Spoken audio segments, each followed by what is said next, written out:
This is me trying to recite the order of a full shuffled deck of cards from memory. 4 diamonds.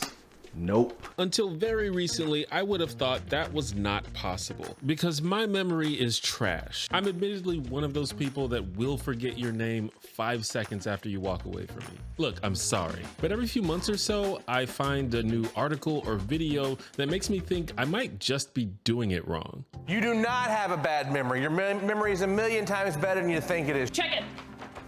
These 60 digits of pi took me like 5 minutes. Turns out there's no such thing as a terrible memory, only an untrained one. So I researched the techniques that literal memory champions use to see if I could somehow apply it to my life.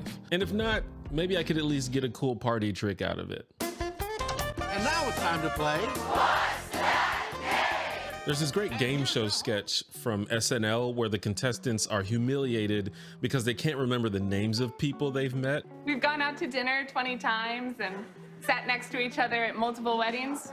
What's my name? But as far as I can tell, most people are bad at remembering names. Here's the thing, most of y'all ain't that memorable. I'm just kidding, you're all complex, beautiful individuals. But most of your names aren't that memorable. As far as our brains are concerned, a name is just an arbitrary group of symbols and sounds. It only gains meaning when those sounds are linked to something interesting or important. For example, if you tell me your name is Kevin, I'll probably remember that because that's also my name. No, it doesn't say T1J on my birth certificate. I once met a real-life couple named Bella and Edward. I'm not making that up. Although it just occurred to me that they may have been fucking with me. Either way, I will never forget those names. But when I hear a stranger's name and have nothing memorable to link it to in my mind, my brain classifies it as disposable information. All right, so each of you have a piece of paper. On this sheet of paper are 10 faces, and each face has a name. So it's that person's name. I'm gonna give you 60 seconds to try to memorize as many of those names as you can. I already forgot them. Looking at them. I wanted to test how people use memory in a common situation like remembering the name of someone you just met. All right, flip it back over. So now I'm gonna give you 5 minutes to try to recall as many as you can. And I can't bring myself to be the kind of YouTuber that shoves a camera into random people's faces in public, so I decided to simulate the experiment. Carlton didn't do so well at this test. And how many did you get? Like 3. Dang. I was basically just listing the names in my head. Were you just like repeating them in your head? Pretty much, yeah. I think most people would get more than 3, maybe he was tired or something, but I also think that most people would use a similar method. Carlton used what we call rote memorization, which is basically memorization through repetition. Repetition can work, but the problem is you need a lot of time. But we don't always have enough time to drill information into our heads. We have fleeting moments and distractions and deadlines, or an annoying older brother telling you that you only have 60 seconds. In those cases, repetition is actually the worst way to try to remember something. So you got them all, and you said you had a tactic. What was your tactic? This was Colin Powell. Does kind of look like Colin Powell. And this is Marvin Gaye, a little kid, Marvin Gaye. I know someone named Isaac, so I remember this old dude was Isaac. So would you say, like, for each person, you either came up with an image or a sound to associate with it, basically? Yeah.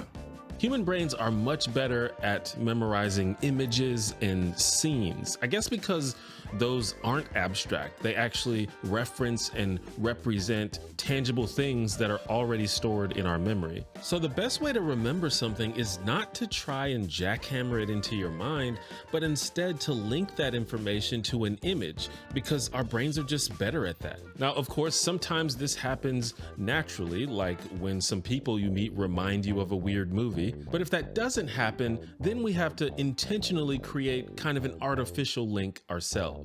Memorizing names and faces is actually an event they do at real memory competitions. That's kind of where I got the idea. So naturally, memory experts have come up with a way to do pretty much what John did, just in a quicker, more systematic way. To memorize names and faces, pick a feature on the face that stands out to you most, accentuate that feature, and then you're going to take the person's name linking that name to that feature. So for example, if we wanted to remember that this person's name is Lily, we could pick a prominent feature like her nose and imagine a large lily on top of her nose. Or if you wanted to remember that his name is Carlton, you could imagine a little guy on his face curling a ton. It's silly, but you'll remember it. It's actually a little bit creepy how well this works. There's a website where you can practice the names and faces test, and after like an hour of practice, I can consistently get 10 out of 10 in 60 seconds using this technique. Well, close enough in my book. I also went ahead and did 11 because I'm petty and I didn't want my brother to keep the high score. Again, close enough. But those memory experts, apparently they're called mnemonists, they've come up with all kinds of techniques for memorizing words, numbers, and basically whatever you need if you like really want to get good at this. But I do think that for most people in their everyday lives, simply learning to link information to images in their mind will make memorizing small things way easier. But I'm not most people. I also wanted to learn to use these techniques to do something cool and impressive so I can show off because I crave attention. And within the memory community, one of the classic challenges is memorizing the order of a shuffled deck of cards. Now that's a good party trick. Memorizing a few names is pretty easy, but memorizing an entire sequence of 52 cards is going to require a more complex technique. It's called the memory palace. Mind palace. The memory palace. The memory palace technique. What is a mind palace? Get out. What? Get out, I need to go to my mind palace. The memory palace is kind of like going from 2D to 3D in your mind. And our brains are actually pretty good at remembering 3D spaces that we've been in. Like if you had to walk through your home in the dark, you could probably do it. For the most part. So first I have to imagine a location that's familiar to me, like my apartment or my neighborhood. This will be my memory palace. It could even be a virtual location, just so long as I can accurately picture it in my head. In the same way I created mental images to coincide with names, I also had to come up with a unique image for each of the 52 cards. That sounds like a lot of work, but it's not too bad if you group things together. Like I chose to associate all of the spades with comic book characters. So for example, the image that I have for the 4 of spades is Rocket Raccoon. So then I just have to place that and all my other images in the correct order within the memory palace, which should then help me remember the correct order of the cards. This might sound weird, but I have been practicing it and it definitely works. And it turns out if you're dedicated enough, you can use this technique to memorize an insane amount of information. Sabrina from Answer in Progress used the memory palace to memorize over 3,000 digits of pi. Graham Siggins used this technique to solve 250 Rubik's Cubes blindfolded. Surely I can memorize 52 cards. So I just gave you all a very basic explanation of the technique I'm using in my attempt to memorize the deck, but there's actually a lot more to it. All of my 10s are something that starts with S. So 10 of diamonds is Sylvester Stallone, 10 of spades is Superman. I just think it would make the video kind of drag on too long. If you're curious though, check out the pinned comment or notes below the video for the full detailed explanation. Now let's see if I can actually do this. And you'll have to tell me if I'm wrong. All right, we have 4 of hearts. We have 10 of spades. We have 9 of diamonds. 8 of clubs. Yeah, 2 of clubs. 7 of hearts. 6 of hearts, Queen of spades, King of diamonds, 3 of clubs. Is that right? Yep. 2 of hearts, Ace of hearts, then Queen of diamonds.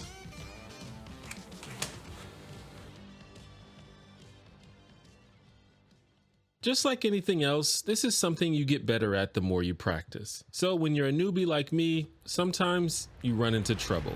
Oh my God, I can't remember. Oh my God, what was it? And I literally remember everything except the next 2 cards. Since I'm memorizing images and locations and not really a list of cards, it's actually pretty easy to skip ahead. So I decided to try that and come back to the cards I was struggling with later. So after that, I know is 8 of spades. Is that right? Yep. Queen of Hearts. 4 of Diamonds. No. That's wrong. Yeah. Oh! It's, no. It still counts. It's the 10 of Diamonds. Yeah. My bad. Okay, and then, Jack of Hearts. Jack of Hearts. 5 of Spades. And then Ace of Clubs. Yep. But what are those other 2 cards? I pretty much had to go through the whole deck in my mind until I got to the cards I hadn't said yet. But that is another thing that is much easier to do if you're working with vivid images instead of numbers and suits. I don't know why this completely left my mind, but I got it now. Okay, so it's Ace of Diamonds. I think I put these in the right order. Ace of Diamonds and Jack of Diamonds.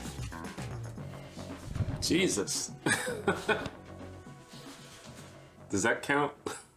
It's true a lot of the time that the best way to do something is often counterintuitive or surprising at first. So I think expecting that to happen in and of itself makes it easier to pick up new skills. And it just so happens that the best way to memorize pretty much anything is to think about something else. Go figure. So I have a confession. I'm often a little hesitant to give to charity because I feel like I don't know where my money's going or if it's going to be put to good use. And even when I put the effort in to try to research these organizations, sometimes it's still hard to find real objective information. Well, some people wanted to solve this problem, and those people created GiveWell, an organization that provides rigorous and transparent research about the best opportunities for charitable giving, and also the sponsor of this video. GiveWell has spent the last 15 years researching charitable organizations and directing funds towards the ones that are making the biggest impact. And in that time, over 100,000 donors have used GiveWell to donate more than $1 billion to worthy charities, which has saved and improved the lives of millions of people. All their research is available on their website for free, and you can really get into the weeds with this stuff if you want. There's a ton of information. And then you can easily make tax-deductible donations to their recommended organizations, and GiveWell does not take a cut. So visit GiveWell.org if you'd like to donate or learn more. If it's your first time donating using GiveWell and you do so before the end of the year, you can have your donation matched up to $100 or as long as matching funds last. In order to claim your match, make sure you select YouTube and enter T1J at checkout. Again, that website is givewell.org. Thanks for watching this video. In my last video, I learned how to get good at Scrabble, which is a game that actually requires a lot of memorization. Check it out if you like. The link is on the screen. But outside of that, that's the end of the video. Stay Heiko. Bye-bye.